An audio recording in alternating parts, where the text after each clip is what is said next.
My name is Dan Paulson. Welcome to the channel where biblical analysis is revealing what is in the background. What are those patterns we see from antiquity? I know it. I know exactly why. I've got that analyzed and I'm behind the curtain. I do want to say that I've come to the realization that this is so hard to see that only certain people are going to. I used to be afraid that I'd expose this and people are going to get mad at me. Honestly, people can't see it. They can't. They can't figure it out. They don't know it well enough and they don't take the time to. So, if you can prove something and people don't understand it, you haven't proven anything, I will tell you what the numbering pattern reveals is that when you find it in Genesis and you count names, numbers, look for repeats, when you analyze what they are, you go to the Babylonian creation epic, the Enuma Elish, and you find that pattern right there. Genesis morphed from the Enuma Elish, from Babylonian material. Some people know that, but I have actual evidence. The stories are conceptually the same, to the point that Marduk's name is repeated 41 times in the Enuma Elish. He's the called hero. Here we have Noah in Genesis as the first called hero. His name is repeated 41 times. That's just one of many, many, many connections. That's not what this video is about. I'm going to post a link to the first two here, but right here what I'm going to do is get into the second creation story. I'm going to go through chapter by chapter and do this analysis, this word analysis with it. It's something that I've just gradually learned that that's what I need to do. So I did it to Genesis 1 and Genesis 2. And over the last couple of days, I've been kind of looking at things because I see it's kind of sloppy. It's not clean and pristine like I find when you get down into like the Gospels, the New Testament. The Romans really had it dialed in. But actually, it's very good throughout the Old Testament. It's just not in good shape right in creation. This is telling me that something is morphing. Let's take a look at that and see what I'm talking about. And you know what? Actually, let me say that Genesis is sectioned out. That I believe that the Enuma Elish, it did not run on long. There was a creation, it went bad. There was a destruction and a rebirth, kind of like what Genesis would be if it was all the way up till Noah and the flood happened, but he didn't get covered up again and all of that. So all the way up to from chapter 1 to chapter 11 to the Babel story, that's a different thing than from 12 on. 12 on is something completely different, and that's where the Abram and Sarai is each one of us. That's where the cyclical changes are happening. So that first chapter, the first 11 chapters, that's where things were blending, churning, coming from different places, emerging from Babylonia, and these numbers are what are going to show how that is. Again, if you don't understand it, it won't show anything. Okay, and again, the previous two videos are going to get us to this point here. I have to just kind of move along and stop re-explaining how I get here. It's too big to do that with. All right, here is where, this is chapter 2. Do you see where I've got a note in there saying second creation story starts here? That is exactly right. If you were to read through these, you'll see that the first creation story is a certain particular style. It's like in doublets. God said this, let there be, and there was. Let there be, and there was. Let there be, and there was. You get down into the second creation story, and it doesn't do that at all. It's doing a different style. Also, what I want to point out here is that if you were to read through the first creation story, the term God is used. The term God. That's fine. And we see right here, it's actually used 3 times right here in this section. When we get down into the second creation story, it is not God, it is Lord God. It is Lord God continuously, and Lord God has been repeated 11 times, which is a strange thing for me. And due to recent conversations and realizing people don't grasp very much, it's very important. There's different authors. If I'm writing a story and I'm using God completely, 100%, and then later there's something that sounds different and somebody's saying Lord God, Lord God, Lord God, Lord God, Lord God, those are different. Okay, those are not the same thing. And what they were in Hebrew, Elohim, or I don't know how to pronounce this, YHVH, Elohim, and something Hebrew, Elohim. So those are 2 different authors. These are 2 different stories.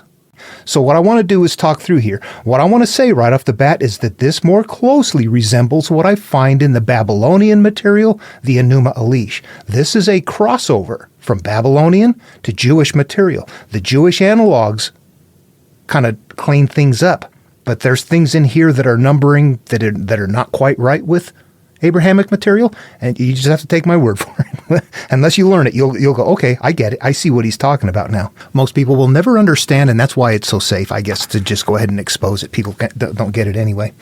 It really, there's a different cognition that comes into play. I'm experienced enough with it now that there's just certain brains that you work with and go, wow, this brain doesn't function like my brain does. It does its own thing. I don't want to call it deficient. It does things that I don't do, but I do things that it doesn't do. At the same time, and I don't mind saying this, I think that for many people, religion, Christianity, perhaps in America, keeps some people from doing bad. And who would that be?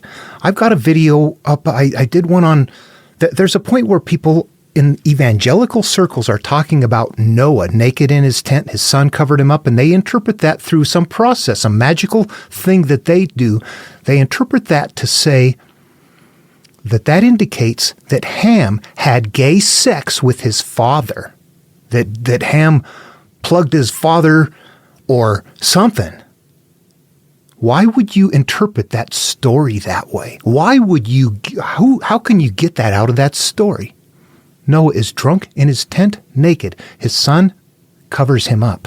Well, that means he screwed him in the butt. Okay, so what I think right here is a mind like that is going to be the kind of mind that is, there's perversion there. There's no doubt about it. You don't interpret that like that unless there's something wrong upstairs. Okay, there's nothing in that story that would lead you to believe that Ham screwed his father in the butt. What are you doing, evangelicals? I'll tell you what is happening. Stop and look. Look at all the different denominations. Why is that? Because people interpret it until it works in their mind. Okay, there's nothing in there about gay sex. What they're doing is interpreting it until it works in their mind. What does that tell you? Yeah, this shit has to be exposed. We know that thousands of children have been molested by priests in the Catholic Church. They have been persecuted, jailed. One priest was even killed in jail after doing that. What does that tell you? When Catholic priests are molesting children, where's the objective morality? And what do they know? They think that it doesn't matter. Yeah, there's something broke in humanity that's not being looked at. Sorry, I will probably never be able to live life without going off on my tangents. All right, I need to get back to this. Okay, so I want to talk about a couple of things. First of all, let me pull up a few things here. I'm going to get up my list of analogs from Genesis. All right, I've got the analog count. Again, other videos. This is just going to be too much. I will repeat that these 22 numbers right here, the green ones, that are all collected, they're part of a 7-3 grid. See that 3 and that 7? Those go out and their job was to start collecting all these other numbers. And what do? They represent Eden. They represent a time in life on the template where we were children before being exposed to life and getting hurt. First sin, that is the next step, and that's going to go into 8. Then you see the 12 is a step up to a 13. 20, there's a step up to a 21.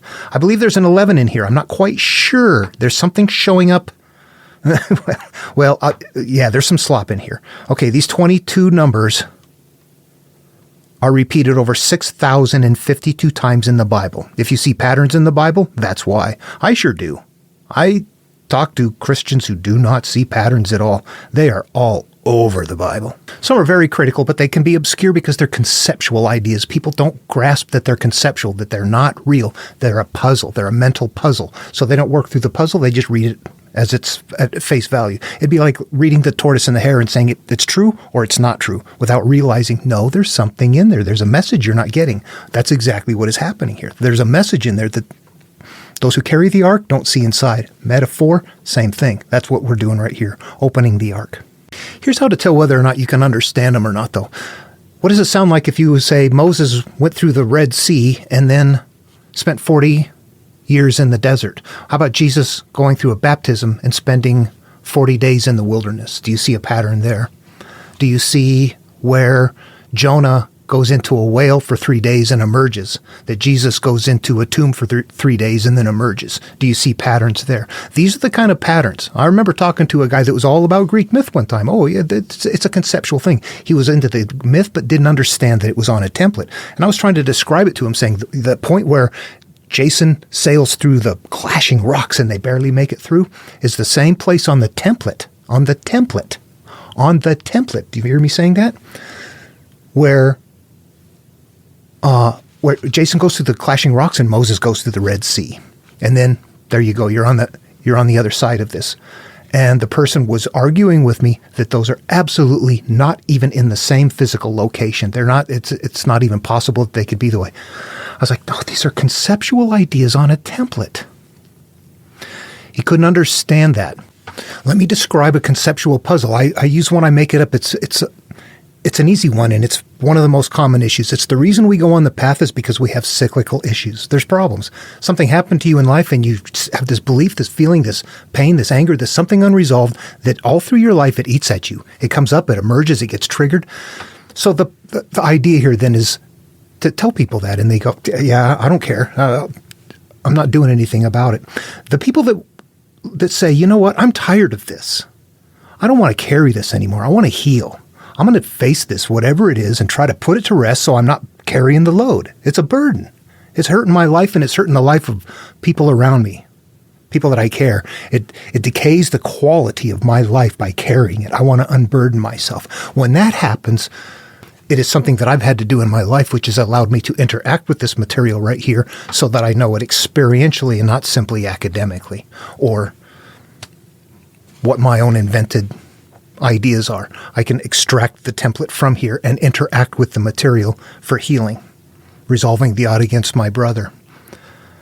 I actually have a very simple conceptual puzzle that kind of shows what's going on a really micro scale. All right, so it's a psychological issue that the material that we're really looking for is mentally interactive.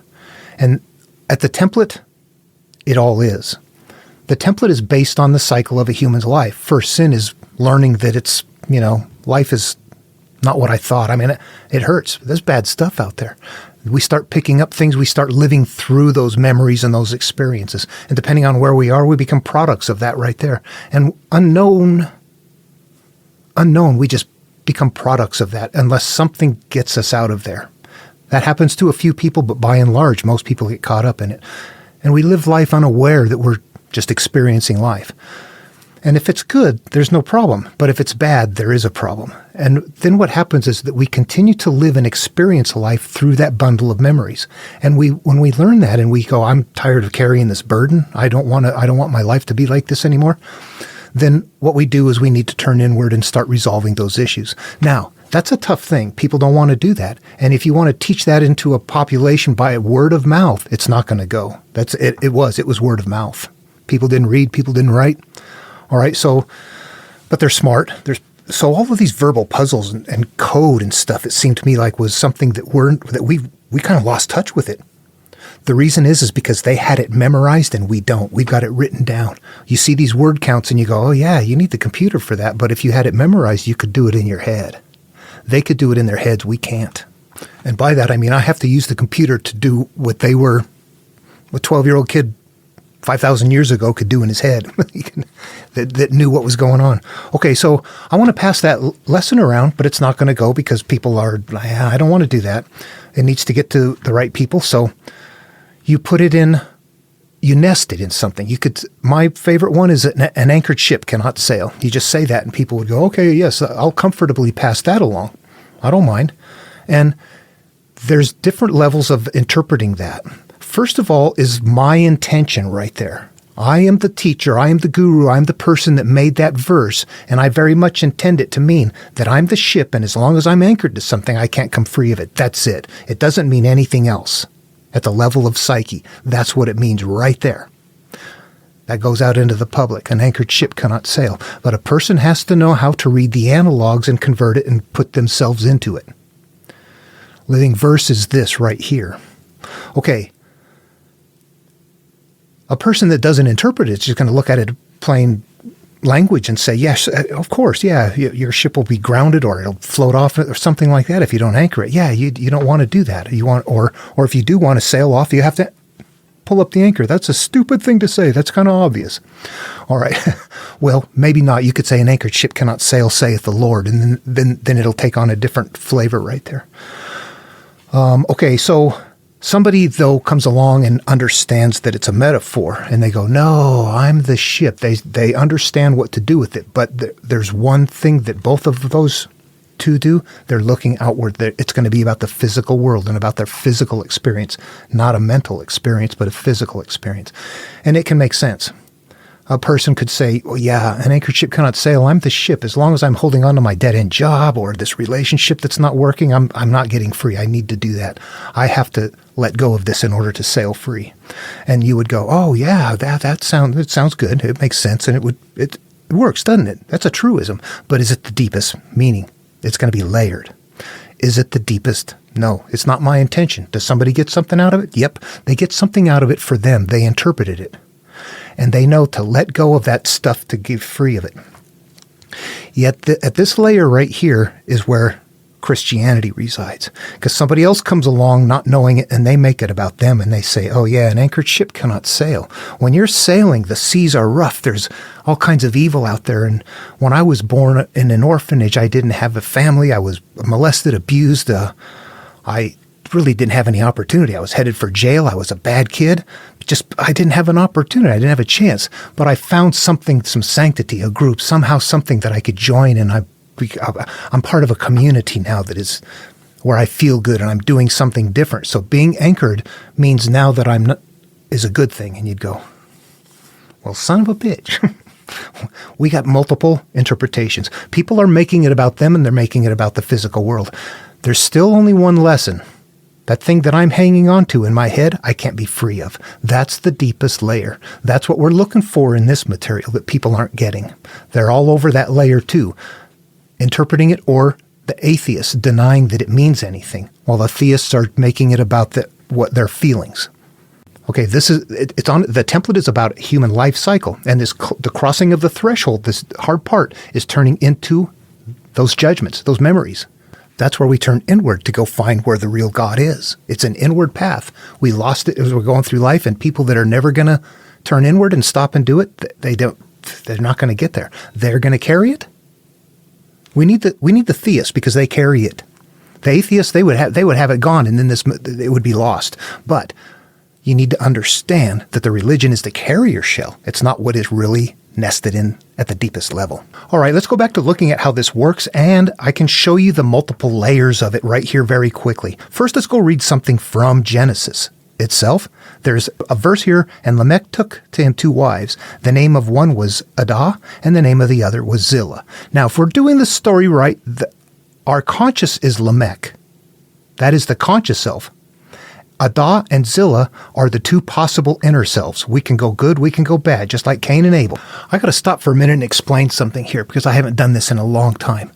When we go through this story, it completely plays out in the mind, and all of these parts and all of the people, all the characters, all of the things represent something in our life and world experience. But they're played out in a hierarchy, and they're sectioned up over time. So these are incredibly rich and very deep, very deep. They represent something. Destroying a city is destroying your belief system, your early self. I need to heal. They're all complex ways of teaching people to turn inward. So if I come over here and if I had this memorized, if I knew the Bible well enough, do you know that Lamech is said 10 times and that 10 is one of the numbers collected in the analog form? What if we put up Adah? Adah's name is repeated 8 times. That is the same place where first sin is. Is that good or is that bad? Adah, as we go through the story, is going to be the bad element. What about Zillah? Zillah's name is repeated exactly 3 times. So at this layer, they're telling you what is good and what is bad. When you're going to interpret the story, they're telling you through a number count what the analog value is, whether it's a good thing or whether it's a bad thing. What we did right there is just look at one example out of thousands. When we go through here, you're going to see that they're very carefully keeping track of how many times nouns and verbs are repeated as they're creating the story and saying, here's how the analogs are going to work. This person is going to be bad. This person's going to be good. We repeat it enough times to make sure that if you're not, that if you don't know, or if you know it well enough, if you've got it memorized to the point that you know this, you got it figured out. In fact, we can see that in this numbering system down here, like the Sodom right there is repeated 21 times exactly. There's the Adah that we had. Creature and Gerar, I don't remember how many. I'm not keeping a list of these. They would just go on and on and on. These ones here are important ones. Wine, nakedness, naked, uncovered, covenant, righteousness, righteous. These are all being, like righteous being said 7 times in the Sodom analog farm where the 10 well, what did we collect there? Would you destroy it for the sake of 50? 50 is said 4 times, 40 is said 3 times, 5 is said 3 times, 30, 20, and 10 are all each said twice. And within that we have, there's just some verbal things going on that if you look at it objectively like code, something different emerges. You just have to treat it in a different way than we've ever treated it before. All right, so as I jump back here to the second Genesis story, then that's where the numbers are coming from. What I've done is I've isolated this chapter out, and Langton purposefully put the chapter break in the wrong place for a reason. That's in the other video. We see our 3 right there. Our 7th day, the 3-7 grid starts right here. And as Langton added in the verse numbers, you see that verse number right there, the 3. He put this right. He purposefully pushed this from the first chapter into the second chapter to make sure that that 7, which is said 3 times right down here, showed up on day 3. In verse 3. So he's using his numbering system to point to their numbering system. He's trying to help us get back into it because we don't have it memorized. This is the best he can do. He's doing this before electricity. Yeah. All right, here what I've got is a list of the word counts. Chapter 1 was already done, and I brought everything down here. Face, creature, bring forth, beast. They were all said 3 times. Darkness, night, herb, tree, 4 times. Created, divide, 5 times. Here's the critical ones. 7, heaven. Saw, good. Saw good heaven. I don't know. That's not the way it works. We've got evening, morning, seed, fruit, fowl, upon, day, waters, light, earth, God, Elohim, 33 times. That's a 30 and a 3. That's good on our number. 21, that's a bad place. Is that right? Yeah, because earth means that we are living from the physical world and not from the higher awareness. We're not living with God in our heads. We're living with wishes in our heads. Earth, we're living unaware of turning inward. It was, and that's all in chapter 1 because of the way he broke it up. I do want to say something here that a lot of the words that I collect here in processes like this may not be an analog that means anything, even though it was repeated a specific amount of times. The heaven, 7, things like that, we're going to see alignments like that we know exactly what they are. There are other times, though, where if you're just have a short sing-song pattern of something that you're going through, there's going to probably be a lot of carrier words that are repeated the same amount of times that aren't intended to mean anything, but they're going to show up the exact amount of times that you're, if they're helping a sentence carry an analog, then they're going to show up every time that analog does. Yeah. If we go into chapter 2, here's what we find. Creature was said once. Beast was said once. You know what? Actually, God was said 3 times because of the way he broke it out chapter-wise. God was said 3 times. Field, river, flesh, him 4 times. Good, tree, ground, garden 5. Adam is 6 times, every there, and then 11, Lord God. That's the bizarre one. So there's a few in here that I don't know about. That 11, the Lord God. There's another one up here, 11, day, waters. That doesn't fit the criteria of what I'm doing so far. Those 11s are there. Now, what I want to do before trying to explain anything is to take a look at the Babylonian list. This is the list of analogs from Babylon. All right, you're looking at a list of I've taken the Enuma Elish. What is it? What do we have here? The Enuma Elish is the oldest creation story in the world and one of the oldest stories ever recorded. The title, Enuma Elish, comes from the first words of the epic poem, which means when on high, or when on the heights. While scholars do not know who wrote the text, they know it was written in Mesopotamia, the land between the rivers, where ancient civilizations such as the Sumerians, Akkadians, Babylonians, and Assyrians settled in what is now called the Middle East. So the Enuma Elish itself, I've got a Timothy J. Stephanie translation here. This is actually the Enuma Elish and the Atrahasis, which is the flood story, the first flood story. So this right here really constitutes the Enuma Elish, this 7 tablets of creation right here. And I don't know if you can see this in here in the video. Do you see where... I can't put it up there. Wherever the dark font is, that was fragmentary. the clay tablets were broken there, so the translator added those in. So we have to be careful with word counts. And that's okay. There's enough intact there. That it was fragmentary, but not highly fragmentary. It was mostly intact. So let's take a look at this word count again. And what I'm going to say here is that as I find it in Genesis, it was an accidental find to realize that it was up here in the Enuma Elish, the numbering system. I knew that already. I could read the two and I could tell that they were both on the same template, that they're doing the same thing. It gets difficult. That conceptual thing, we got Lady Huber in here that is the bad element. You can see that there is a number 8. What if I were to read here a little bit on Lady Huber? I'm just going to jump into the middle here so it won't make sense if you don't know it. They called together a council of war to consider battle plans. Lady Huber, who made all, produced an unfailing weapon. She brought big snakes with piercing teeth and vicious fangs. Their bodies she had infused with poison rather than blood, and she caused these raging dragons to emit deadly beams and to wear mantles of brilliance so that they were like gods. Then she raised her voice, verbalizing the curse. Anyone who gazes at them will be stricken down with horror. They will raise up their bodies and never back down. If you were to read that on your own, it's a little bit longer than what I read, but then it repeats. I'm not sure if it's word for word, but it sure sounds like it. And you would wonder why. This is an old way of showing cyclical pain. That's where it fits on the template. If we get to Genesis, what are we going to see? Cyclical pain downstream is going to be plagues, but right up front, what do we have with Adam and Eve? Cyclical pain comes in the form of, this is that mental hierarchy. Eve is the inner self, and you will have pain in childbirth. There's your cyclical pain. Every time what comes out of you emerges again, it's going to be painful again. So what am I doing? I'm trying to say that Lady Huber fits, but I'm trying to show you that Lady Huber fits and how it works that way, why it works that way. It is not a simple thing. You don't just sit and go, oh, okay, I got it, and go read it. It is not. It really takes a lot of work to get through it. Okay, so what we have here, there's things like 5 and 3. They're going to cross-reference here. They do a lot, and look at 3, 3, and 7. All of them up here. There's a 3, 7 appearing together right here. They're just in the story. I'm just showing you the collected count here. But you look at that and go, really? Interesting. 5, 7th. 7th is different than 7. Yeah, the way it's written. Okay. There's some here. The Lady Huber one is one I wanted to talk about. And you saw that. Now, there's one. Water is repeated 12 times in the Enuma Elish. However, 2 of them were added by filling in fragments.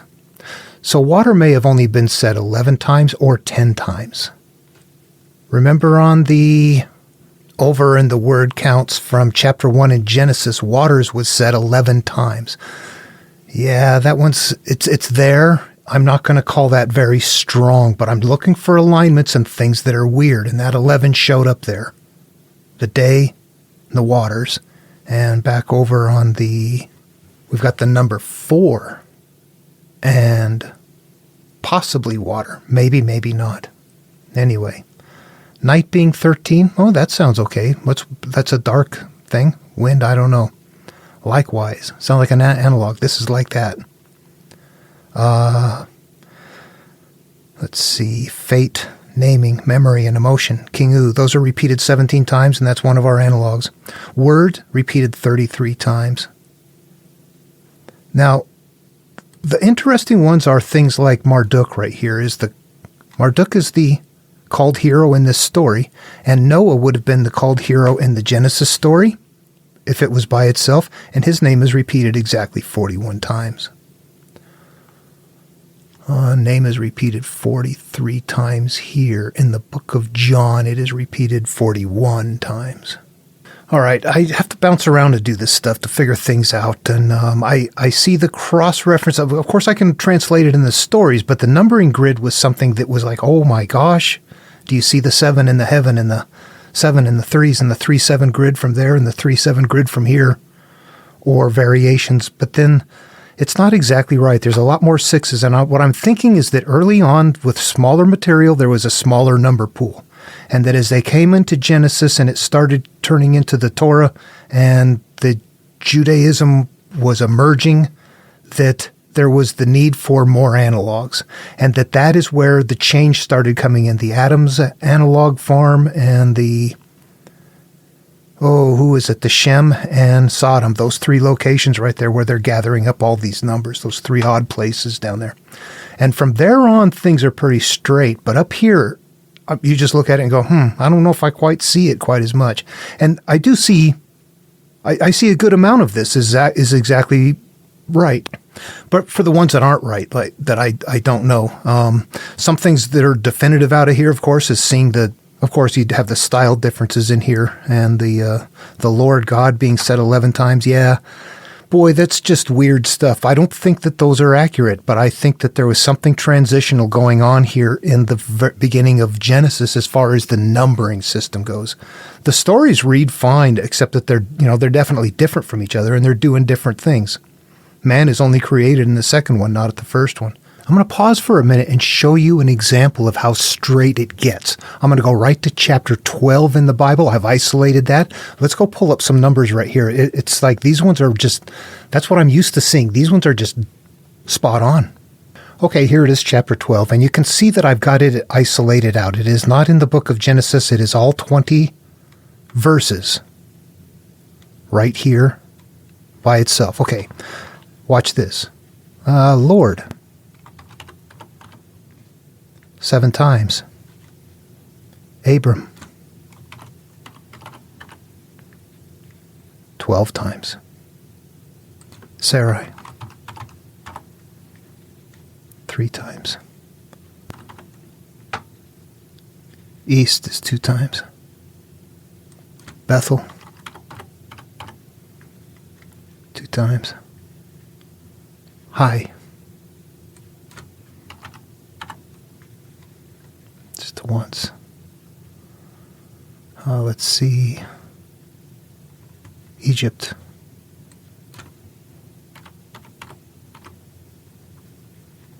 Five times, interesting. Oh, well, some of are actually 2 are Egyptians. 3 are Egypt. Famine. 2 times. Famine is actually said 24 times total in Genesis, making it a good thing. Why would a famine be a good thing? Famine is like fasting is to the world, or being in the desert for 40 years and only consuming a very strict diet of only so much manna and nothing else.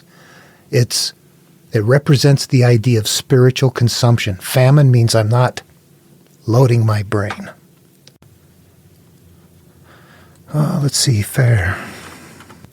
Woman. 3 times. But wife. 8 times. Okay, we're getting somewhere. Wife is bad, but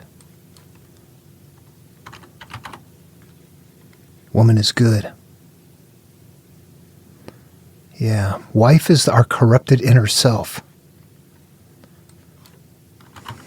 At this stage, we just went to Pharaoh. That means we went to life experience. That means we had life experience, and now our inner being is corrupted. That's the step to 8 right there. So that's what's happening in the background, and the numbering system is helping us find that. But you see how clean it got right there. Suddenly it's like, wow, that was like starkly. In fact, look here at a macro level. This is 12, chapter 12. That's one of our collected numbers. What do we have down here? 7. And the Lord appeared to Abram and said, unto your seed I will give this land, and there he built an altar to the Lord who appeared to him.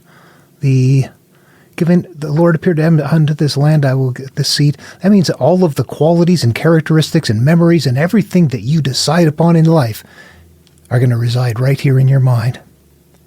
And there was a famine in the land. That was a good thing. 10. Here, 13 would be a bad thing. Say that you are my sister, so to save my soul. This is where he's giving over his inner being. Yeah. Okay, so you see how it works at a micro and a macro. 17, and the Lord plagued Pharaoh and his house with great plagues because of Sarai, Abram's wife. I feel like I have to do this because it just seems astounding to me. I went back to the entire book of Genesis and watch. Sarai's name is repeated exactly 17 times in the book of Genesis. And right there in chapter 12, verse 17, there we have. Okay. It's just the numbering pattern that, the story obviously flows that way already. We just wouldn't know it. We wouldn't know it. We would have to have it memorized. The number pattern helps people discuss. What do you understand about this verse? Chapter 12, verse 17 of Genesis, or, something people would know to look.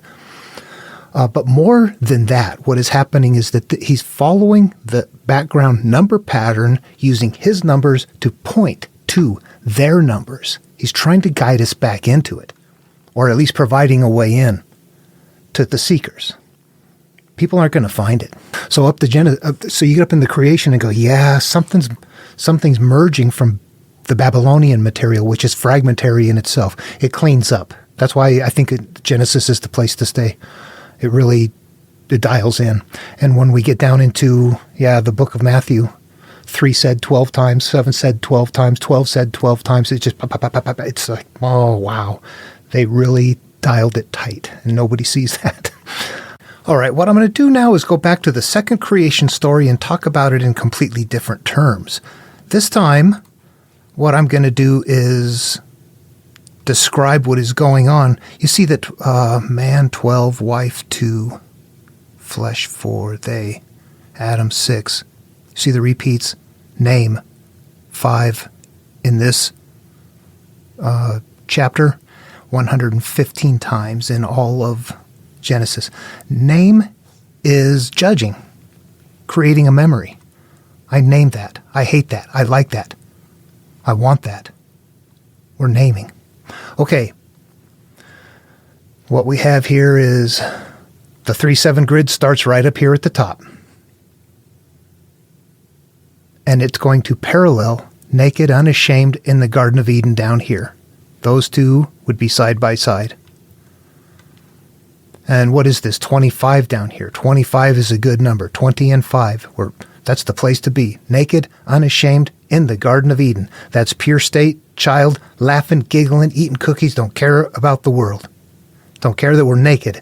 We're naked spiritually and physically. It doesn't matter. Okay, the way a creation story works is simple. This is your birth. This is the creation of the world as far as you are concerned. From the day you're born to the day you're gone, this is the pattern we're going to be living. The heavens and the earth is the mind, the physical world, the upper and the lower. What we're going to do is, what do we have going on here? I'm going to jump to 7. And the Lord God formed man of the dust of the ground and breathed into his nostrils the breath of life, and man became a living soul. So right there at number 7, right there, you're born. That's the birth. We're formed from the dust of the ground. And there's a garden in the east of Eden where he put the man whom he had formed. So we are existing east at that garden really in a mental devoid is what that is, where it's a place of bliss, but we don't know anything yet. And out of the ground, the God made to grow every tree that was pleasant to the sight and good for food, and the tree of life, and also in the midst of the garden, the tree of the knowledge of good and evil. So there's a couple of conditions being set up from that place right there. There's a good place and a bad direction to go from within that garden. And a river went out of Eden. Now, here's where things get a bit weird. I'm not sure what's going on. Verse from 10 all the way down here to it's 14, where the rivers are. It just talks about the rivers. Now, there's something in here that needs to be analyzed. I'm not sure what is going on right there. So I'm just going to say that right off the bat and glaze over it. Later on, there's going to be one of the rivers. Let me jump over to Genesis and show you something right here. If you take a gander through here, there's most of those rivers just appear there, and that's it. That's the only time they appear in the Bible. Pishon, one time. Gihon, just there. Hiddekel, just there. That's it. If we get over here to Havilah or Havilah, that one right there is going to be one of our clues. If we put that in here, we see that it appears 4 times in the Bible. And if we see that the whole land of Havilah, and down here on verse number 7, let's go there. What is this? Chapter 10, which is a good chapter. Verse 7, that's a good place. And the sons of Cush, Seba and Havilah, and Sabta and Ramah and Septek, and the sons of Ramah, Sheba, and Dedan. Now, are those sons of those lands, or are those sons of those people? I mean, is that individuals? The sons of it sounds like a person the way it's written. And Ophir and Heaven and Jobab, and all these were the sons of Joktan. Okay, right there, it's describing them as people in verse 29. Down here, the last time it's used, and they dwell from Havilah into Shur, that is before Egypt, as you go towards Assyria. And he died. So Assyria appears up there and down here. Only those 2 times. And Havilah appears 4 times up there and down here. So they link back together. They both end right here. They don't continue on through Genesis. Right here is the end of them. Right down here, we've got Isaac, 80 times, was 40. That's one of our numbers. Repeated 15 times. When he took Rebekah, repeated 30 times in Genesis, to wife, daughter of Bethu. This is starting another sequence like we were with Abram and Sarai up above right here with Isaac and Rebekah, and we're sticking with the number pattern. We're not using the same numbers, but we're using numbers from the same pool. Okay, so I'm back over here on this now, and you can see that there's also east, which is said 17 times in the entire book of Genesis. East is repeated 17 times, so most of them only have one of anything in there. River, just 4 times here, but anyway, okay, so I don't know what those mean yet. That's why I say glaze over them. You can see that there's some layers of depth to it, but I'm gonna work down to those down there, and then we'll link back up to them up here. It'll come into place. Sometimes you have to know these things 3-dimensionally. It's hard to understand beginning things sometimes without understanding later things. The numbering systems, for example, that doesn't start right in the beginning. It starts later on. But then you find it applies to early stuff too. Okay, back to creation here, second creation story. So, leaving the rivers behind for now, knowing we need to attack them a little bit more later as we understand what's going on in those later verses. And the Lord God took the man and put him in the Garden of Eden to dress it and keep it. So 7 was when we were born, and then the next thing that happens, I don't think there was any delay, but right off the bat we got put into the Garden of Eden to dress it and keep it. We're going to go live in a mental place that's just ours to keep, ours to live. And we're being told to eat of every tree of the garden you may eat freely. So from that childhood life experience, you may eat freely of all your thinking. But of the tree of knowledge and good and evil you should not eat of it, for in the days that you eat of it you shall surely die. Okay, there's going to be spiritual death, so that means you're not going to be living from this higher awareness anymore. You're going to start living through the hurt memories. What you've done in eating of that knowledge of the tree of good and evil is that you've now begun to judge life. You're not a little kid that's doesn't care about anything anymore. You're getting old enough to go, oh, I don't like that. I don't like that. Those people are this, they're that. I'm hurt. I'm ashamed. I want. All those things start becoming a part of us, and that's the eating of the tree of the knowledge of good and evil when you're doing that. It's just living life, and we're going to. Should make a helpmate for him. So we're still alone. At this point in time, we're not self-aware yet. The inner being is there when we start accumulating memories. It's not there beforehand. I don't remember being born. I don't remember being circumcised. I don't remember any of that stuff, but I know it happened when I was alive. This is that time right here. So, out of the ground, every beast of the field and every fowl of the air, and brought them to Adam to see what he would call them. And whatever Adam called every creature, that was his name thereof. So this is the naming section of the teaching, where we are beginning to name life experiences. And we will decide all of the names of, what are these up here in the beginning? These are things that you come with already. More than that, what it is that time we have to become self-aware, and this story is written presumably that as a child everything is okay. That I don't think that happens to many people. Sometimes you don't really live in that. You don't start out in a Garden of Eden. You start out already kicked out. Life is hell. So the story presumes the idea that you are a child that is nurtured and happy and protected at home that has not yet gone out and experienced life. So this time that you're naming things, what you're naming is things like, I mean, you start off, you don't know anything, but when you're born, you can't even see, I guess. I don't know. I don't remember seeing anything even as a 2 or 3 year old toddler. I don't remember stuff really. I think a couple of flashes here and there. That's it. Okay, but so what you're naming at this time frame is, oh, this is good. I'm hungry. I don't like that. It's cold. I'm wet. I'm tired. I want to get up. That's good. That's yellow. A, B, C, D, E, F, G. 1, 2, 3, 4, 5, 6, 7. Those are the things that we're learning, and it's just go eat freely of the garden of all that stuff. But once it comes time to living life experiences, don't eat that. We're going to have different likes and dislikes and personalities and interests and all that sort of stuff.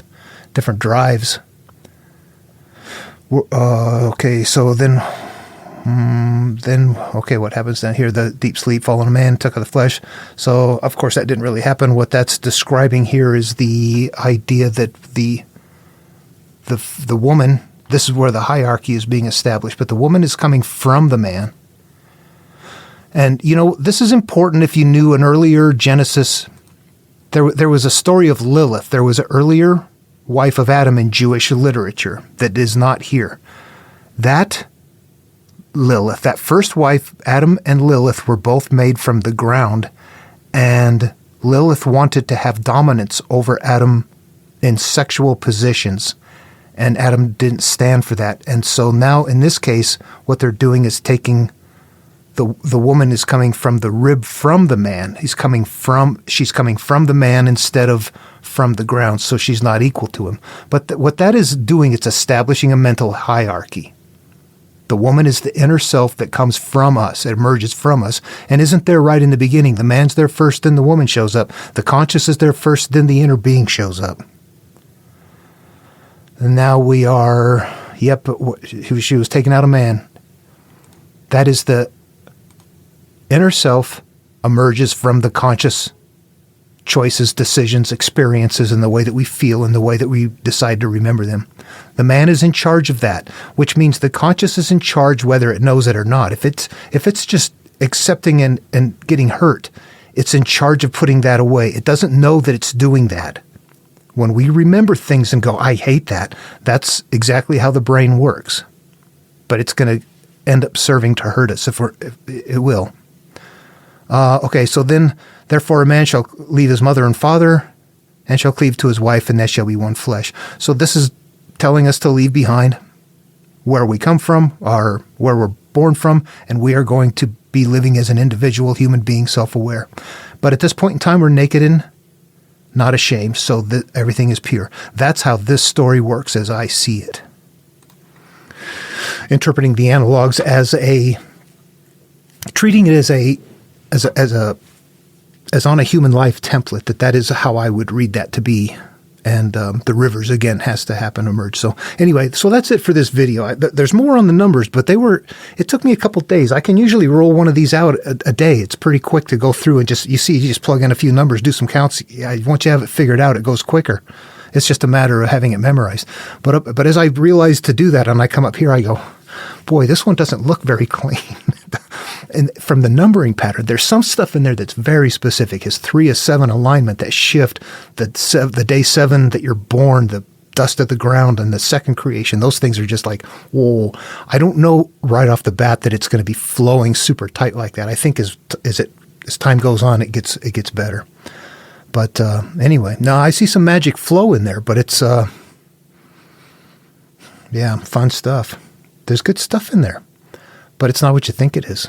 All right, so that pattern right there, that naked, unashamed, that point right there, that's where the 3-7 starts right there. That's where the naked, unashamed in the garden 3-7 starts. Then the 3-7, that pool builds up. Now as we go down and repeat stories, you get all the way down to Job. What do we have?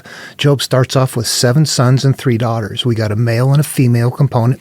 That's 7 and 3. There's an early starting going on there. We saw the same thing right down here where Isaac came in with Rebekah. When you go through and start looking at the names or the beginning of the stories, you're going to see those numbers are from that pool right there. And that is what is happening. There's a repeating template in the background that's rolling along in those numbers. And they're being supported by word repeats of the same amounts.